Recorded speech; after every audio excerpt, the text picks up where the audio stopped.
नमस्कार दोस्तों, वैदिक विज्ञान चैनल में आपका बहुत बहुत स्वागत है। मैं एक बार पुनः आपके सामने उपस्थित हुआ हूँ। इतने लंबे ब्रेक के लिए मैं आपसे क्षमा भी चाहता हूँ। कुछ बहुत ही जरूरी कार्यों की वजह से मैं आपके सामने उपस्थित नहीं हो सका, किंतु मैंने पूरी कोशिश की कि आपके सामने जो डेली पंचांग है उसके वीडियोज आपके समक्ष प्रस्तुत कर सकूं। अब मेरी उपस्थिति आप लोगों के साथ निरंतर बनी रहे और कोशिश रहेगी कि जो मुहूर्त सीरीज मैंने स्टार्ट किया था उसमें जितने भी मुहूर्त से रिलेटेड टाइटल्स हैं या मुहूर्त से रिलेटेड विषय आते हैं उनके डिटेल्स मैं आपको सुचारू रूप से दे सकूं, आपके समक्ष प्रस्तुत कर सकूं। तो दोस्तों, जैसा कि आपने मेरे डेली पंचांग के वीडियोस में देखा होगा, मैंने हर एक पंचांग में अग्निवास के बारे में आपको बताया कि आज अग्निवास पृथ्वी पर है, आज अग्निवास पाताल में है या फिर आकाश में। तो इसकी गणना कैसे करते हैं, आपको पंचांग का सहारा ना लेना पड़े, आप खुद से इसकी गणना कर सकें और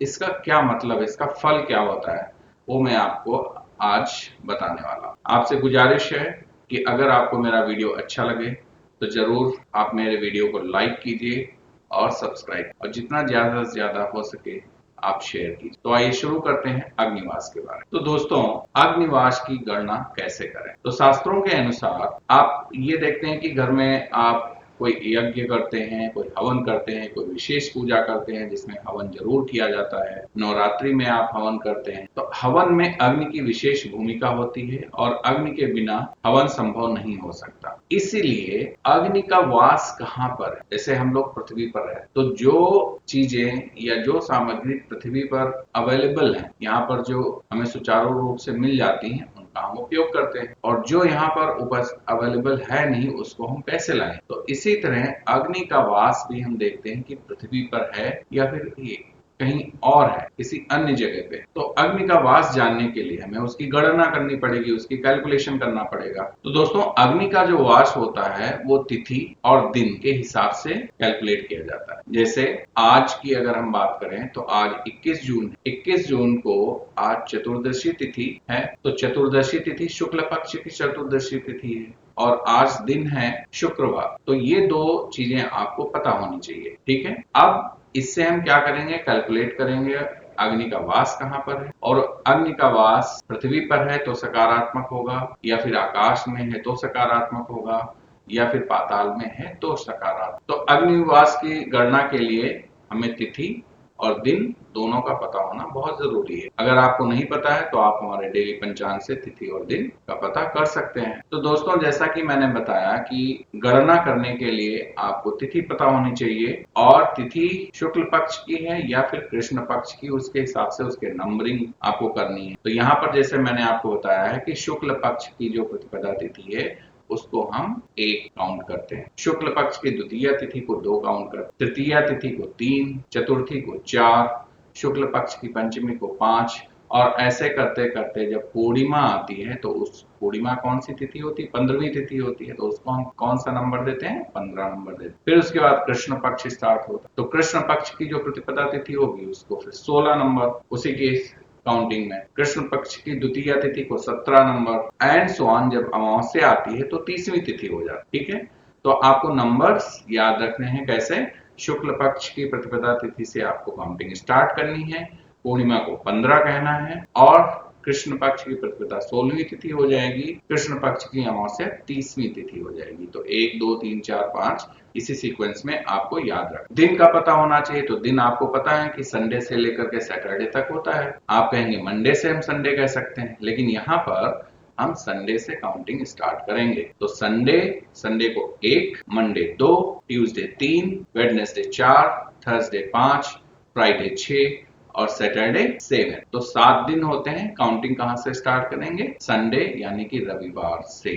तो शुक्ल पक्ष की प्रतिपदा पहला नंबर, पहली काउंटिंग होगी वहां से स्टार्ट, और रविवार या संडे को पहला दिन माना जाएगा। अब आइए देखते हैं कि आगे कैसे कैलकुलेशन इसकी कंटिन्यू करें। तो अब जिस दिन हवन करना है, जैसे आपको ट्यूसडे को हवन करना है तो वो दिन ले लीजिए, और ट्यूसडे के दिन, जो अपकमिंग ट्यूसडे, उस दिन जो भी तिथि होगी वो तिथि का नंबर ले लीजिए, जैसा कि मैंने बताया आपको, उन दोनों को सम कर लीजिए, जोड़ लीजिए और फिर उसमें एक और जोड़ लीजिए। जैसे मान लिया कि 20 जून 2024 को हवन करना है, तो इस तारीख को 20 जून को गुरुवार का दिन, और गुरुवार का दिन को हमने क्या कहा, 5 नंबर दिया। कैसे?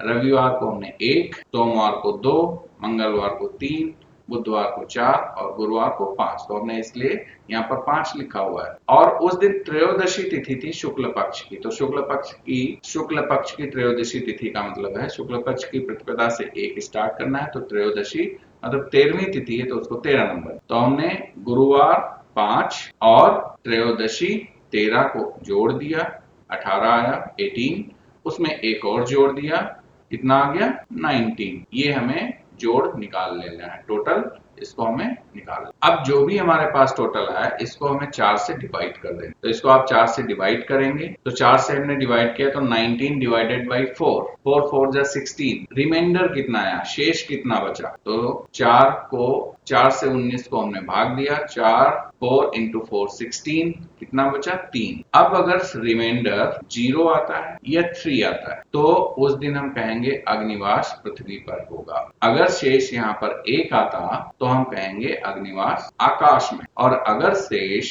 2 आए तो अग्निवास पाताल में हो। ठीक है, जैसे यहाँ पर एक दूसरा उदाहरण ले लेते हैं। 21 जून 2024, आप पंचांग निकालिएगा 21 जून 2024 का। उस दिन क्या था, शुक्रवार था, और तिथि कौन सी है, चतुर्दशी तिथि है। तो शुक्रवार छठा दिन हो गया, 6 नंबर, चतुर्दशी तिथि है 14, तो 14 और 6 को जोड़ेंगे तो क्या आ जाएगा, 20, और उसमें एक और जोड़ देंगे तो 21। 21 को हम क्या करेंगे, 4 से डिवाइड करेंगे, तो 4 5 जा 20, यानी कि 4 पंचे 20। शेष कितना आया, रिमाइंडर आया 1, और जब 1 रिमाइंडर आता है तो उस दिन अग्निवास कहां पर होता है, 1 आता है तो आकाश। तो ऐसे आप अग्निवास की गणना कर सकते। अब यहाँ पर जो हमने एग्जाम्पल दिया था उसमें शेष कितना आया था, 3। आप ये देख सकते हैं, इसमें शेष कितना आया था, 3। तो जब 3 शेष आया तो अर्थात अग्निवास कहाँ पर है, पृथ्वी पर है। अब हम अग्निवास देखते हैं कि पृथ्वी पर अगर अग्निवास होता है तो कैसा फल होता है। पृथ्वी पर अग्निवास जब होता है तो सुखकारी होता है। इसका मतलब ये है कि जिस दिन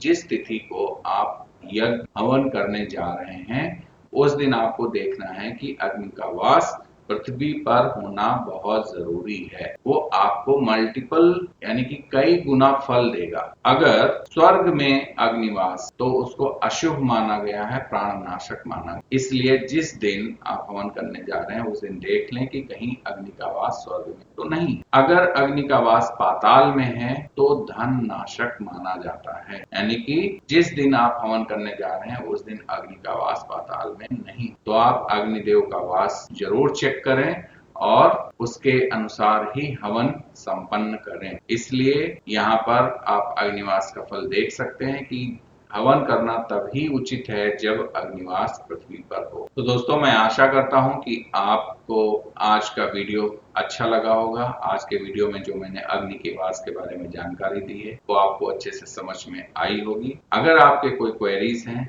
तो आप मुझसे संपर्क कर सकते हैं। अगले वीडियो में आपसे फिर मुलाकात होगी, तब तक के लिए नमस्कार।